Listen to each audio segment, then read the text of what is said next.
Ladies and gentlemen, we are live at BioMarine TV for a panel on the financial mechanisms to support marine bioresources SMEs. And for that, we have with us João Patrício from Banco BPI.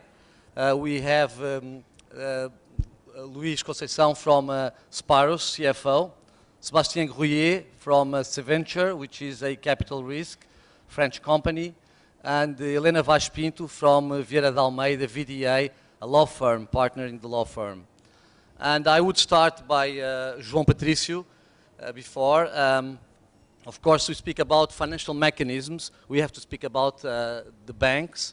And we would like to ask you, first of all, why is BPI at BioMarine at this business convention?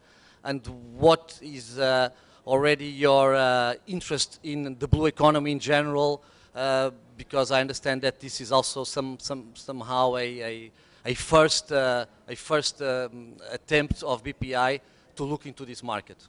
Well, thank you, Tiago. First of all, it's a great pleasure to be here. My name is João Patrício. I'm a corporate banking director in BPI. BPI, just a small introduction, is the third largest financial group in Portugal, with 42 billion assets.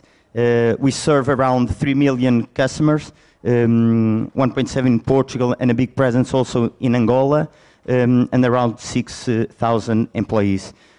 Our activity is really focused in banking, financial service, so investment banking, commercial banking, asset management, and also insurance. And since our roots back in the 80s, when we were founded, we worked very closely with SMEs. That has been our core activity since the beginning. Now, answering your question, it is the first time we are sponsoring this event, but definitely we've been working very closely and looking at the blue economy overall. We've been working and we consider ourselves already with a lot of expertise in a lot of subsectors within the blue economy. Just to mention a few about the ports, not only with the port authorities, but also with most of the port terminals operators. And not only will we finance some of their projects, but we also advise and counsel them in their strategic business plans.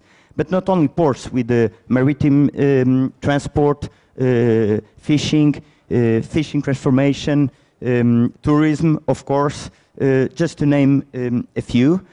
Within the BioMarine specifically, it is a learning process. We already are financing some of those projects, but we do believe that in this early stage, there's also different type of financing that are more convenient for the seed capital, for the early stage capital, and the bank comes in a later stage. Okay, let me just, and what's the interest behind? Many times banks say that they are agnostic in relation to economic sectors, and therefore that they will not take preferences in following this or that economic sector, and that they will expect good projects to come for them to finance. It seems that BPI is here on a proactive basis. What are the reasons behind this proactiveness? Well, I'll give you the example with another sector that we've bet in the past, in the last 5 to 10 years. That was the agricultural sector. And it is undisputed that today BPI is the leading bank in agriculture. And how we did it? We started by sponsoring and participating this kind of convention. We started speaking very closely with the Ministry of Agriculture to understand also some of the trend.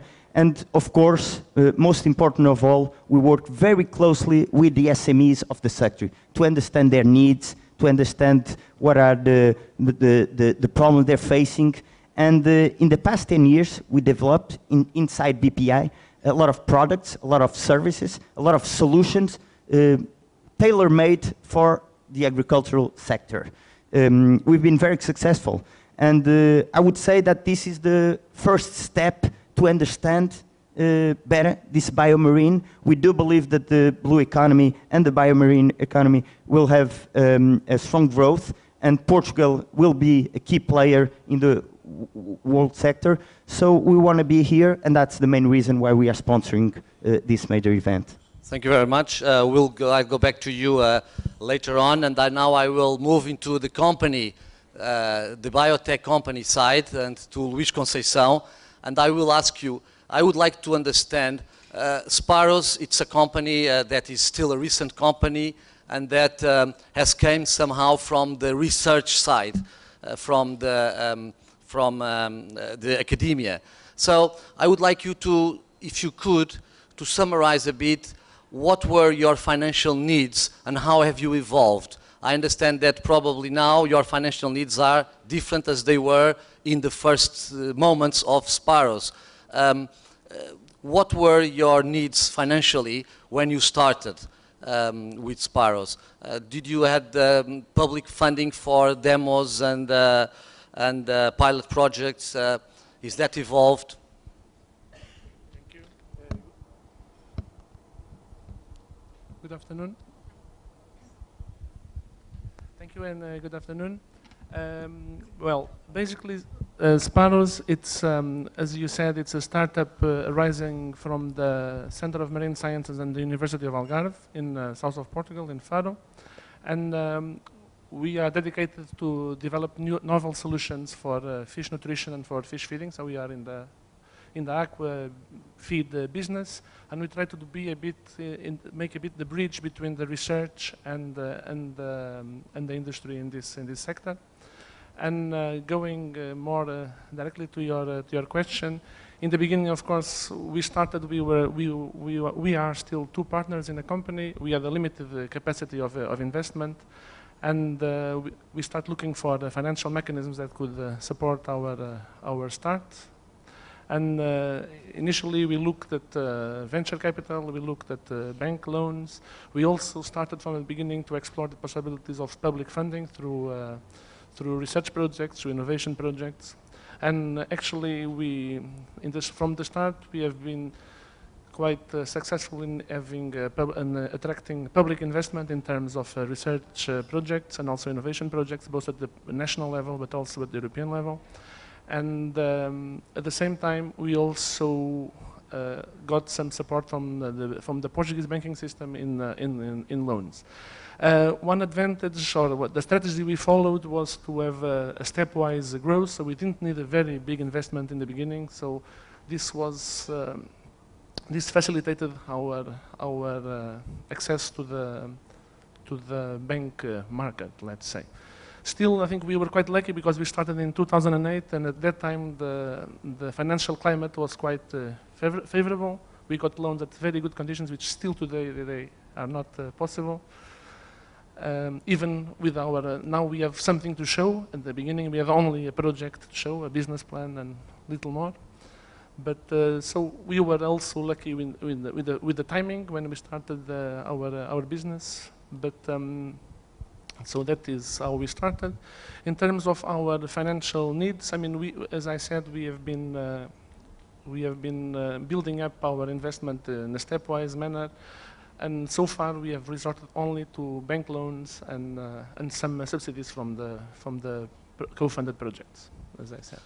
Okay, so if you had to roadmap the financing of Sparrows for the last years, and you have referred that you have a mix of financing sources, is that changing? You are more now into loans and private investments, or you are still very much dependent on public financing?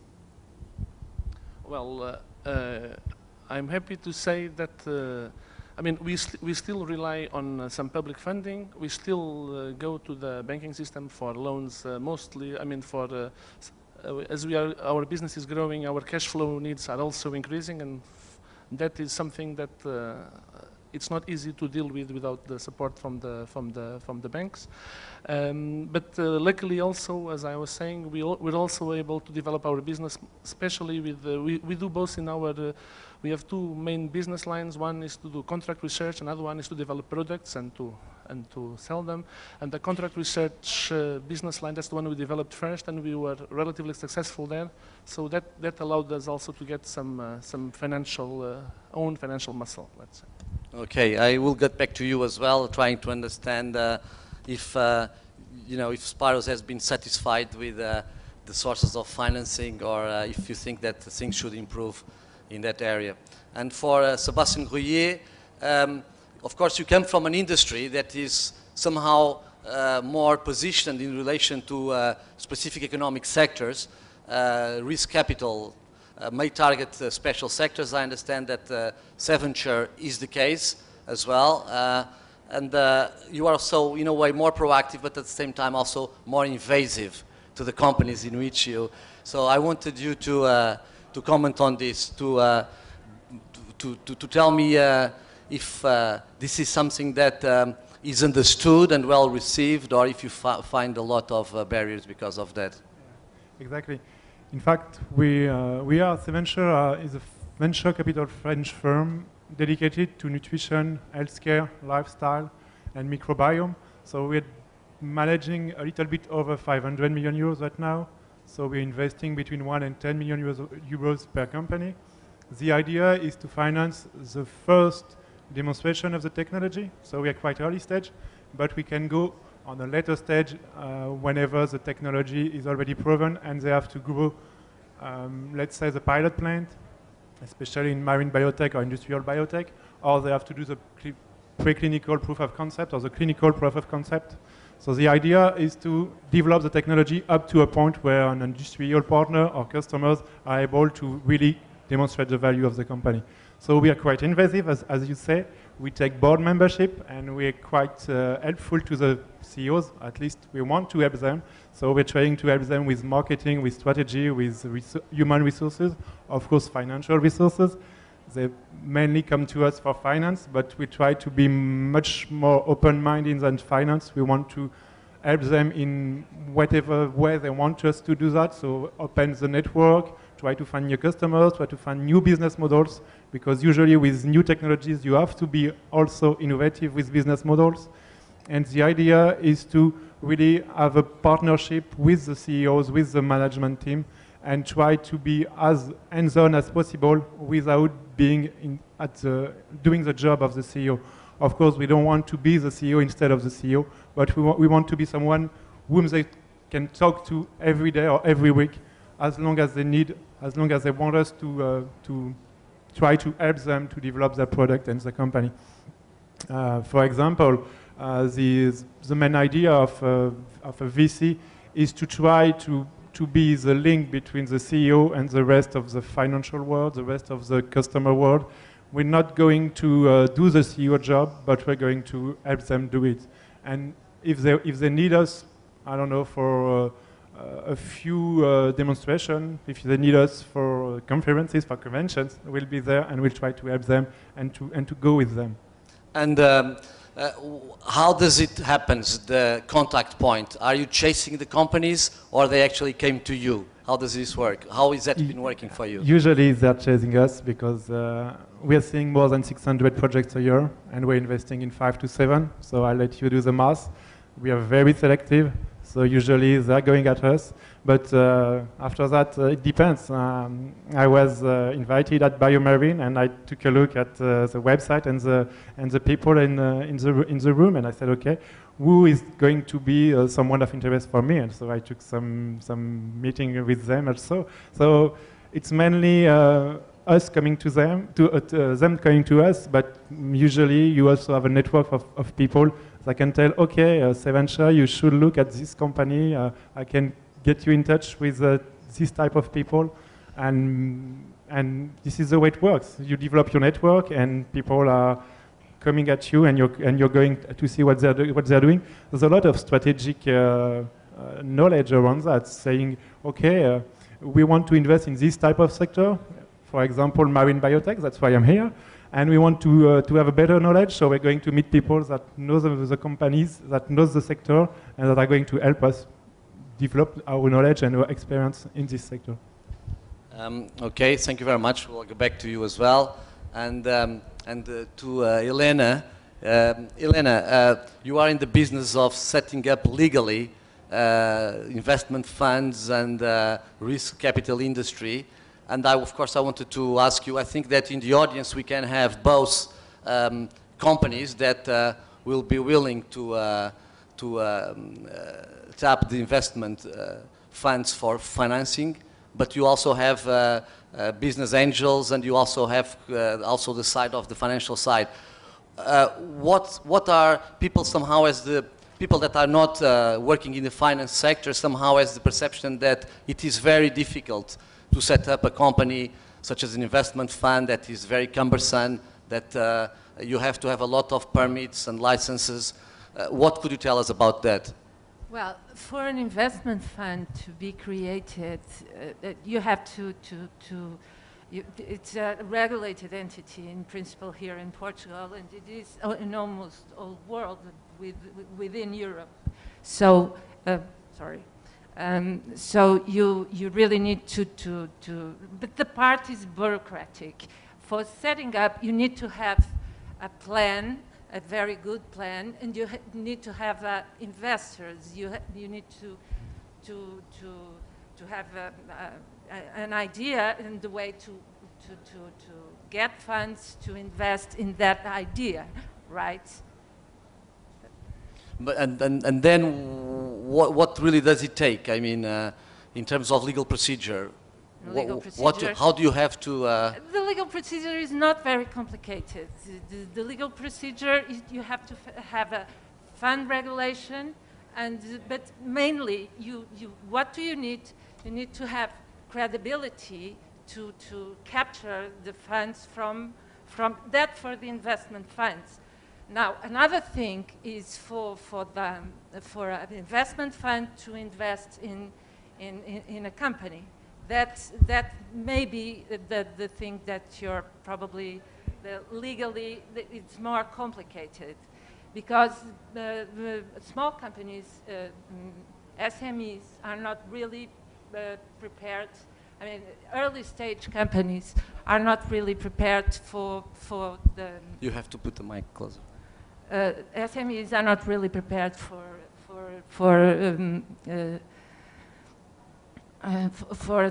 the investments to organize. They are not really organized for so the they need training. The SMEs themselves, they need training in order to access finance from investment funds. They need to present a very good business plan. They need to show capabilities in terms of a management team. They have to have very strong CVs, and they need to demonstrate very good capabilities to attract investment for venture capital funds. The process is kind of it's very burdensome for the very burdensome in the sense that they're used to it. They will have a fund interfering in their business. The venture capital funds, they want to have protections when they put a lot of money into the companies. They want to get some protections, so they really feel that interferences. And they need to be prepared for that. There is a long process. There is a process of due diligence in order for a deal to be taken. Usually it starts with a head of terms or a term sheet where the main conditions are agreed, but it ends up with a shareholders agreement where some rights are provided for those investors. So, and you advise financial entities that want to set up an investment fund, and you also advise companies that are willing to do business with an investment fund, so that you somehow protect their rights and explain them their rights. Exactly. Which part? Do you do both, or you only work with? I work mostly with venture capital funds, and I see the struggling sometimes of the companies where they invest when they go through the diligence process, and the kind of. But in fact, venture capital funds, they really help. They are collaborative. They are collaborative institutions. They want to help management to grow. They put in the equity. they they put in the equity, they give the networking to the companies, they they usually have someone at the management board to help them. But you have to think one thing. They have an exit strategy, and so they, at the end of the day, they will require the companies to sell out their stakes. Okay. Is there any overall regulation that protects the SMEs when they are dealing with investment funds? No, just general law. General law, and so everything is under the contract Yes. terms that are established between the parties. Okay, and so let me go back to the bank, João Patrício, and ask you. When do you, so you said that you've been doing this in agriculture, that it has been successful, that you have studied the market, that you have studied the companies. And what I was going to ask you is, by looking into what you've done in agriculture, in the agri-food sector, what does really takes for a company to be eligible for your investments from BPI Investments? There is, of course, you need to have a good business model. This business model probably needs to be evidenced by figures. The figures must match the model. How does it take? And then, of course, you need a good strategy to carry out this business model. Can you explain us a bit about this? Well, concerning the sector's activity, we did made a bet on terms of agriculture, but overall, of course, we work with SMEs of all different sectors. What we praise the most are the ones who have a global footprint and look abroad, knowing that the domestic market will not grow very much. And when I speak about domestic, I speak about Portugal, of course, Spain, and also some countries in Europe. So we do praise the ones who have a global marketplace as their goal. Secondly, the ones more innovative. We do believe that to be successful outside, across borders, you have to be very innovative to succeed in those countries. So those overall are the main issues that we praise. Concerning when you approach the bank, of course, to have a very concise and clear business plan. In terms of spreadsheet projections in your Excel, those we want to understand the flows of cash. That's the most important thing when a bank is going to analyze a project, is to see what are the flows of cash, because the ultimate thing that we want to know is the cash flow available to serve the debt. So we want to be comfortable with that. For that, we want to see if there's a market for that product, of course, if there is that history to see that in the past, those figures you presented are comfortable ones, are conservative, are realistic ones, and for that, we need to understand a little bit the benchmark.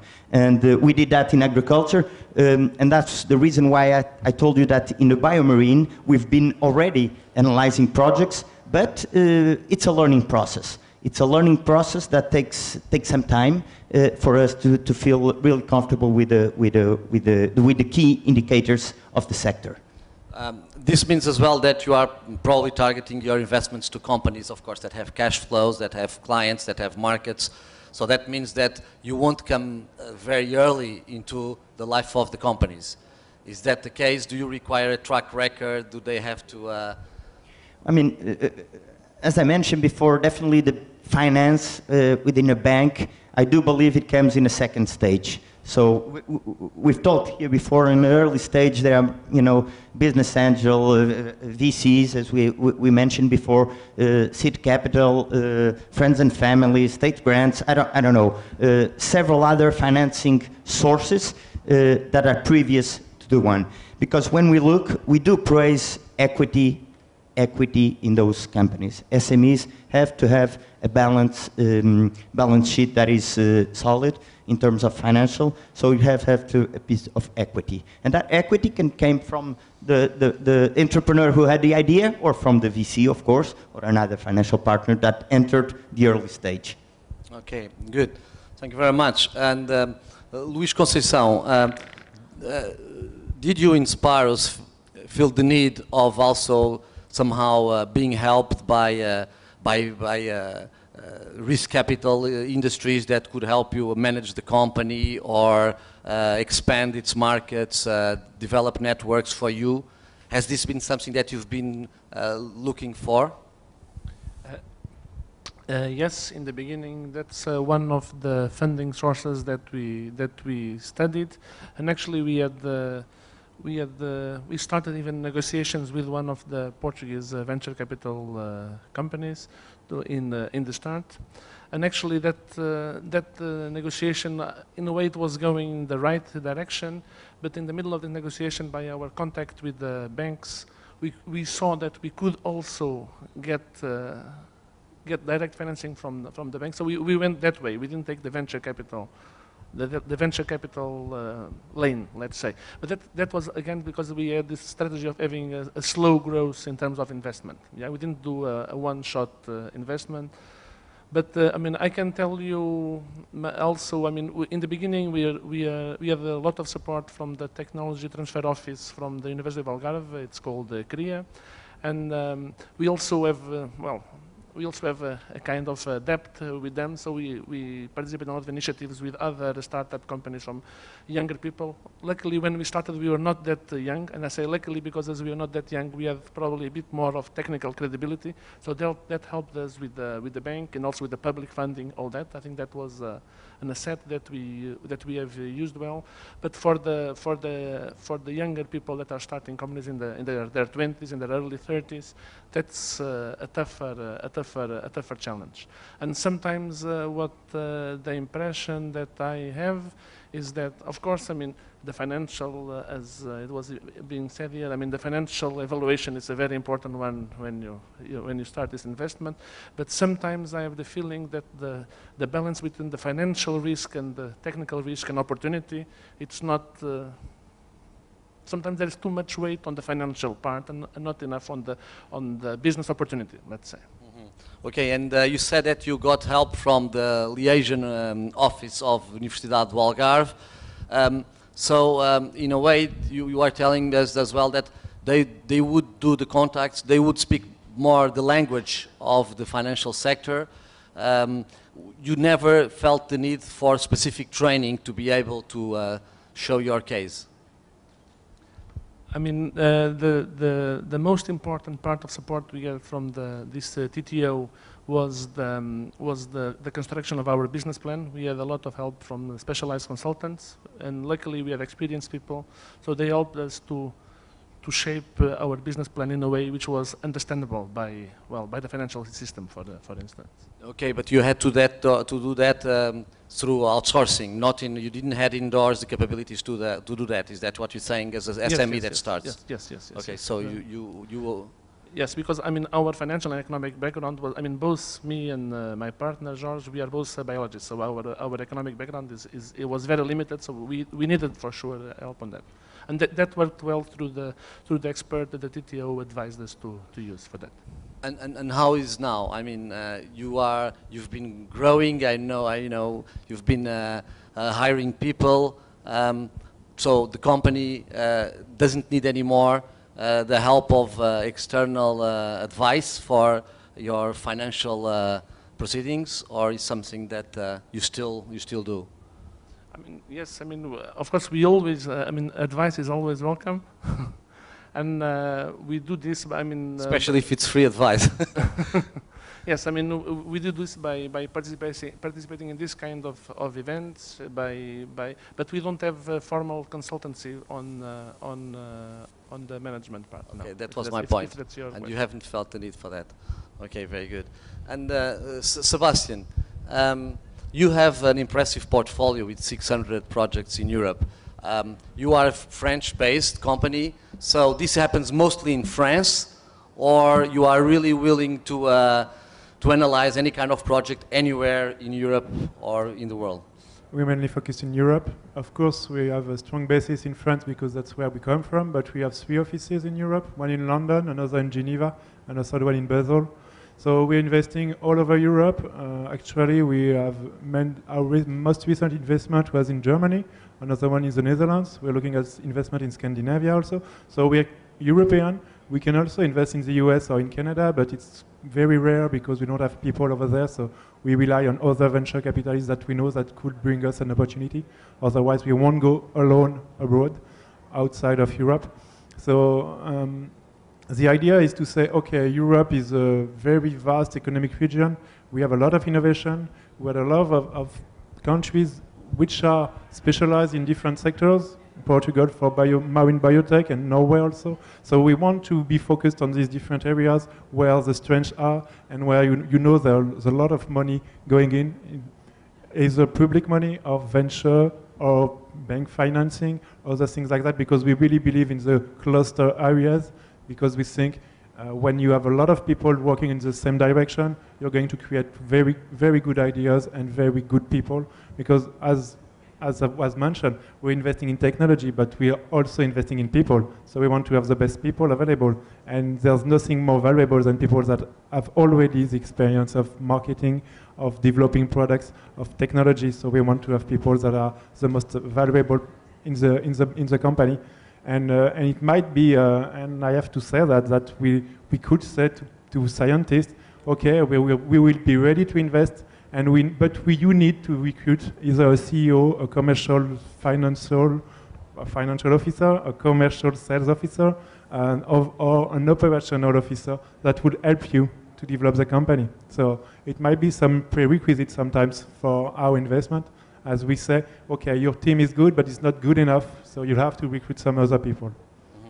And sometimes you have actually a active presence in the boards of the companies that you invest in. It's the 95% of the time. So we almost, there's a rare, very few exceptions, but 95% of the time we have board members, at least one, maybe two sometimes. And we really want to be hands-on and to see what's going on into the company. Because we're not only banks, we're not only providing financing, we are providing strategic consults, we're providing human resources consults. So we want to be as close as possible to the CEO. And as it happens, usually when you get the hands into a company, you'll be able to work with them as if you were into a part-time job in this company. So you develop friendship with these people and you try to help them in the best way possible. Okay. Elena, you said that, of course, that the setting up an investment fund, a VC, it's something that you need licensing. So therefore, of course, you have to fulfill requirements which are prescribed by public regulations. This is something that has stopped your clients from trying to develop investment funds and so on. Do you have clients that look for you to know if this is possible and then give up because they really cannot get the permits? Not at all, not at all. My clients always, to start a process of setting up a fund, you need to have a clear idea where you're investing, or otherwise, if you're setting up a private equity fund, not a venture capital, it depends, okay? If it is a private equity to invest in whatever type of companies, you don't have to have a specific sector. If you're setting up a venture capital fund, usually it is directed to high technology sectors, because those are the ones that give much higher value, right? So you have to have a team of people that know the métier, and you have to have potential investors in your fund, people willing to bet on that team of managers that is setting up the fund, that believe in them and believe in the project. The legal part of it is, you know, it's bureaucratic mainly. You might have tax considerations, you know, to set up a fund in Portugal or to set up a fund in Luxembourg. It's the type of considerations you have. But, I mean, within Europe, the regulations are almost all the same. There's EU passport for this, so there's no big issue. It's mainly where you decide to set up the fund is mainly tax-driven. Okay, and because you raised the question of the European passport, there is a new European directive for investment funds, and this changed somehow the landscape on this area. It made it simpler or more complicated? Yeah, it made it simpler because the European directives have always this benefit of uniformizing things, so everybody knows the rules within all European countries. The thing here is that I think it somehow has hardened the corporate governance requirements, is more strict in terms of compliance requirements. Okay. For the management itself, in terms of conflict of interest issues and all that sort of thing, more of that than threatening the requirements. Okay, and you refer also the tax issue, of course, that I can imagine can be a very important issue on deciding which jurisdiction to choose. What would be your opinions about this? Do you recommend people to choose a jurisdiction, or because of tax reasons, or it's something that you that is to do with the management team? We have always to bear that in mind.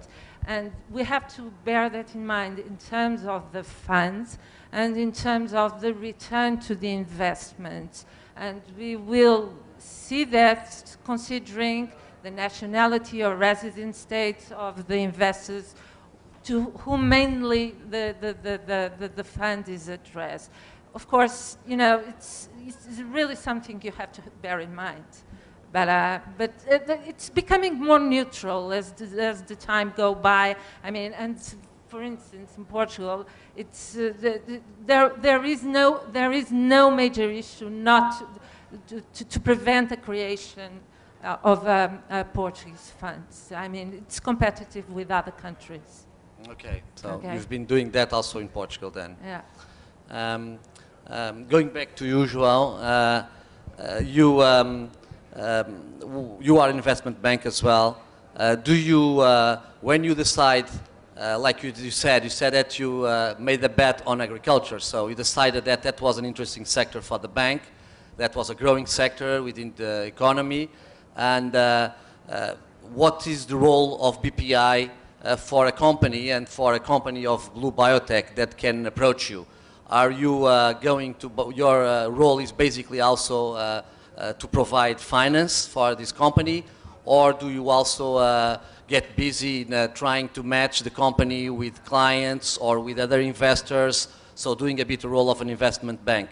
And I say this because this is also very important for the stage of development of the marine bioresources industries. We are somehow at the stage where there is a strong focus on the technology. It's very much a technology-driven sector, and of course an investment bank can have, I would say, in thesis, a word for to get the market to pull this technology, so to focus more on the market side. Is this something that happens? Yeah, definitely. I mean, we do both. As I mentioned before, we were born, you know, and founded as an investment bank, so this is in our ADN, and it still is and will continue. So not only we're looking to finance SMEs, and I didn't mention before in terms of geographic, but basically BPI has a strong presence domestically in Portugal, also in most countries that we have Portuguese immigrants community, I mean Spain, in Europe, and other countries, but a big presence, a strong presence in Angola and Mozambique. Two countries that have two characteristics. They speak Portuguese, and they have also maritime coast, which is interesting to them. And in those countries, BPI in Angola has the majority stake of the leading bank in Angola, Banco Fomento de Angola, a very important bank for more than 20 years over there, and in BCI, Banco Comercial de Investimentos in Mozambique, also for more than 20 years. And just to tell that in those two countries, we also have specialized teams that gives exactly what you mentioned, advising, helping, finding the right partners locally, pursuing source of funding, public funding in those countries. So a lot of being very active in M&A process, of course, and IPOs. So we still have that investment banking activity very present and very related with the normal commercial banking activity in every single of those geographic locations. Okay, thank you very much. Luis, I'm going back to something that I have already mentioned in the beginning, which is sometimes a culture of somehow mistrust between SMEs and the way the financial sector can impact on them. A culture of certain reluctance somehow into developing the company by acquiring financial means for it, so that this is not a way also of impairing the freedom of the company management. Is this something that also it's on the table in Sparrows? It's something that you come across within your own company? And also then I would like you to tell me what is your impression in relation to other companies, to the other companies that create the ecosystem, and maybe the Portuguese companies with whom you work that create ecosystem of marine bioresources. Going to your first question, we had to make a bit that choice, as I mentioned earlier, right at our start, when we started our investment, when we were negotiating with the venture capital, and then when we had to make the choice between having this initial funding from the venture capital or through the banking system. And actually with the venture capital, as it was said here before, I mean, the package was, of course, we could see the advantages also of having the venture capital investment, and the venture capital that we're negotiating with, actually the main person there was someone with a lot of, which had been investing before in an aquafeed company, so he was very experienced, we understood very well what we were doing. So we could see the benefits of having him in our management structure. Of course, that would bring experience to the company. But of course, then the trade-off, we saw that very clearly, was that we would lose some freedom in our strategy decisions, yeah, and then in the long term direction of the company. Okay. But you would also gain probably skills that you would have. Sure. This is a trade-off, you know. Yeah, that was very clear for us. That it was a trade-off, having more management support and strategic thinking, and losing some of our freedom in the medium and long term. Yeah, because we know that, I mean, venture capitals, in the end, they want to get out, and then there must be a solution must be found. Yeah.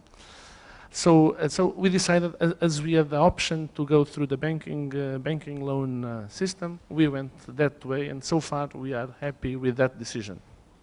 Okay, so then the question is a bit, we know that in Portugal risk capital is somehow feeble as an industry, and it's because the companies do not really want to work with risk capital, or because you think that there is not sufficient funding in the market for the companies? I mean, as far as I know, there are some initiatives from venture capitals for, especially as it was said before, for high-tech and for blue-tech companies. For blue-tech as well, do you think that there is already a venture capital in the country that is targeting blue-tech? I mean, for the high tech in general. I mean, For high tech in general. Not that, maybe not dedicated to the blue tech, but to the high tech. Yes, yes. There is. I mean, including the major banks. Some of the major banks, at least, they have. They also have venture capital funds. I think BPI also has some. I'm not sure. Okay, but I mean, we've been approached by a couple of these funds during our short existence already. So Okay, there is some funding there. They exist. They Okay, exist. They exist. Okay, good. And yeah, but then I think the big decision that the people that are starting the startups is this: if they are willing to have this trade-off. Yeah. Okay. And I think that will all depend on the amount of capital they will need, because we didn't need too much capital, so we have this option. But probably if they go, if they need a big investment at the start, I think they will have to go for the venture capital option. Let's say. Okay, thank you very much. And Sebastian, you told us that you are early stage. So you have a lot of projects. I was very surprised with the figure. You have to have as well, your company must have been developing to accompany your projects, because if you have a hands-on approach to the companies, you said that you are in 95% of the cases participating in the companies. If you have so many projects, how does this work? I was talking about my portfolio. My portfolio is only 35 companies. And I receive 600 projects every year. So I decide to invest in 5 to 7 projects out of 600 every year. Okay. So that's, my portfolio is only 35, and we are 6 different partners. So we have between 5 and 8 companies per person. So that's why we can be so hands-on in companies. Otherwise, it would be impossible. That's right. And how many years it took you to invest in these 35 projects? What is the range? Venture is 17 years old. We're investing in companies that are going to stay in our portfolio between 5 and 7 years on average. So it took us, if the oldest company is 10 years old in our portfolio, and the youngest is 6 months old. So you have some sort of a cycle. And usually we want to exit from a company in between 5 and 7 years. So from the date of the investment, we are already thinking about when are we going to get out of this company, to exit the company. And usually we are already thinking about to whom we are going to sell the company, or where are we going to get it listed, because IPO is also another strategy of exit. And so we are already thinking about this, and because investing in a company is just a meaning for value creation. So we're going to think about investing in a company with the exit in mind. We're already saying, okay, what would be the valuation when we're going to exit the company? And so we're going to do the math and say, okay, this could be the valuation pre-money for this time being, considering that they're going to succeed pretty much or less than they anticipated. Usually we are much more pessimistic than the CEOs. That's life. That's the way it works. And so we do valuations like that. We try to anticipate the price of the company in the end for an industrial, and also we're trying to know who's going to buy the company. We're already thinking and discussing with the CEOs, if we invest in your company, we're going to sell the company in a few years. What are you thinking about it? Who would be the buyer, and how much money would they pay for that? And so we're already talking about that at the first meeting. So that's part of the life of venture capital. Okay, so exit is an obsession for the venture capital. Very good. In which you said, so those 35 projects, which are the sectors in which you have focused more, so that we understand? Yeah, have you invested on the blue? Not so much. We only have one company in blue biotech. The main focus of our funds right now is nutrition, microbiome, and lifestyle. That's why we're going after marine biotech, because we think it's a great source of food ingredients, supplements, new health ingredients with let's say, to be demonstrating health allegations, because we don't know yet, but we will soon know if some of these new ingredients are going to be better for the human being or for the different species that are going to be fed with. The idea behind these funds, these new funds and this new strategy is to say, okay, we started with medtech, medical devices, with pharma, with red biotech, and we moved to green biotech. And now there's a new move to blue biotech. So we're trying to be in these new waves because we think that with these new creations of technologies, of market, we're going to create a lot of value. We want to be the first movers.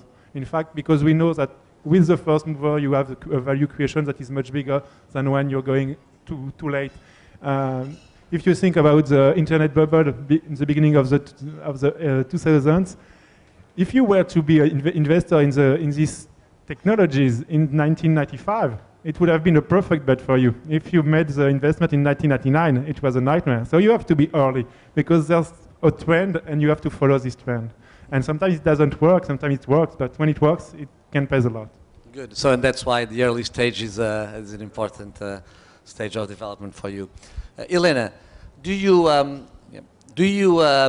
see, is there any trend, do you have, because of, you are in a good positioning, focal point to understand how the market is developing, you have your clients, is there a trend now of increasing the number of risk capital structures? Do you have more demand for them at this time? And what kind of ranges that are we talking? Do your clients come to you to develop a very large investment fund business or more VC business, smaller ones? Can you tell us a bit about the trends, the market trends? Sure. First of all, we are in Portugal, a small country, so everything has to be put into perspective. Small dimension, right?